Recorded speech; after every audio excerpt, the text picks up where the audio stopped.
कर्म फल। मरने के बाद स्वर्ग के द्वार पर 4 व्यक्ति खड़े थे। इन 4 व्यक्तियों में पहला राजा था, दूसरा एक बिजनेसमैन था, तीसरा पंडित था और चौथा एक आदमी मजदूर था। किसी को भी ये पता नहीं था कि कौन स्वर्ग के अंदर प्रवेश कर पाएगा और कौन वहीं से वापस लौट दिया जाएगा। सब स्वर्ग का दरवाज़ा खुलने की राह देख रहे थे और आपस में बातें कर रहे थे। जैसे कि राजा को मरने से पहले से ही आदत थी, उसने अपनी बात सबसे पहले बताई। राजा ने कहा, मैं बहुत प्रख्यात राजा हूँ। मैंने धरती पर अपना बहुत नाम कमाया है, इसलिए पूरी संभावना है कि मैं ही स्वर्ग में जाऊँगा। फिर व्यापारी ने अपनी बात सामने रखी। वो बोला, मैंने धरती पर खूब धन कमाया और उस धन से मैंने सैकड़ों लोगों की मदद की, इसलिए मैं ही स्वर्ग का हकदार हूँ। अब बारी थी पंडित की, तो पंडित ने मुंह खोला और सबको ये कहा, चाहे तुम जो सोच लो, लेकिन ये बात तो तय है कि स्वर्ग के दरवाजे खुलेंगे तो मेरे लिए ही। सब जानते हैं कि पंडित दिन रात भगवान को याद करते हैं, इसलिए स्वाभाविक है कि स्वर्ग में पंडित का स्वागत किया जाएगा। जब सब ने अपना अपना पक्ष रख दिया, तब उसकी नज़र उस मजदूर पर थी जो चुपचाप अपनी नज़रें नीचे झुकाए बिना कुछ बोले वहीं पर खड़ा रहा। स्वर्ग का दरवाज़ा खुला और वहाँ पर एक देवदूत आकर खड़ा हो गया। देवदूत के हाथों में एक पुस्तक थी जिसमें इन सभी के कर्मों के बारे में लिखा हुआ था। देवदूत ने सबसे पहला राजा को अपने पास बुलाया और उसको पूछा, तुम बताओ, तुमने अपने जीवन में क्या क्या अच्छे कर्म किए हो? मैं उन्हें इस पुस्तक में देखकर फैसला करूँगा कि तुम्हें अंदर आने देना है या नहीं।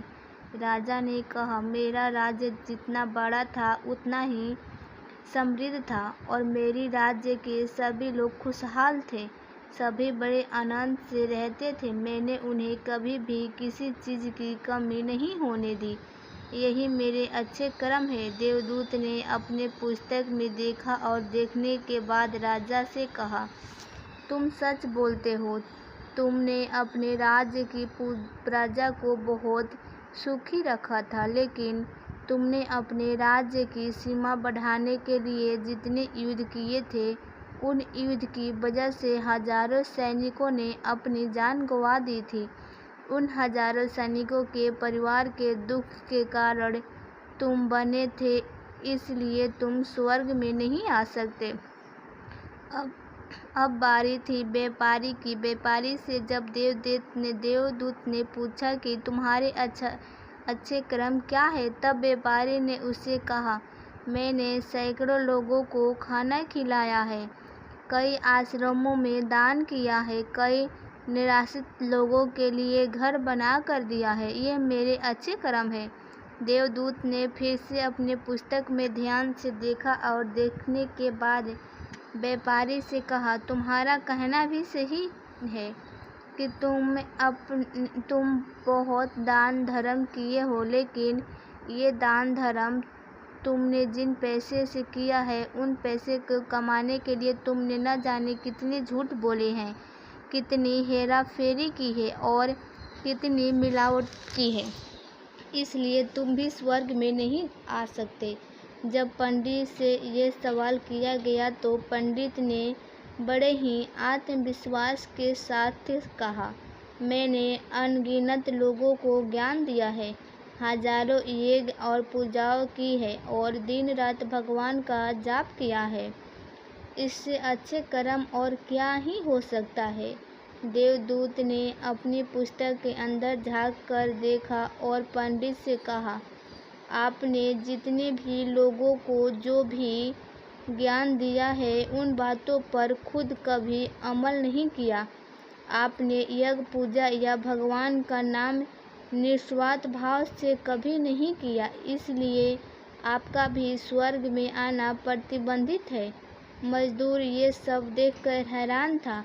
वो अब तक जिन्हें महान समझता आ रहा था, उनकी व्याख्या स्वर्ग के दरवाजे पर आकर बदल गई थी। धरती पर जिन कर्मों को अच्छा समझा जाता है, उनका यहाँ पर कोई मूल्य नहीं था। यमदूत ने जब इस मजदूर को अपने पास बुलाया और इससे पहले कि वो उसके अच्छे कर्मों के बारे में पूछता, मजदूर बोल पड़ा, प्रभु, मैं नहीं जानता हूँ कि मैं भी स्वर्ग में आने के लायक नहीं हूँ, लेकिन मैं फिर भी एक बार बाहर से ही स्वर्ग को झाँक कर देखना चाहता हूँ। बस इससे ज़्यादा मेरी कोई इच्छा है ही नहीं, क्योंकि ऐसी इच्छा पालने के लिए मैंने जीवन में कुछ भी नहीं किया है। मैं पूरा दिन मेहनत करता और जो भी पैसे कमाता उन्हें अपने परिवार के पालन पोषण में खर्च कर देता हूँ, इसलिए दान धर्म के लिए कुछ बचता ही नहीं है। लोगों की भला मैं क्या सेवा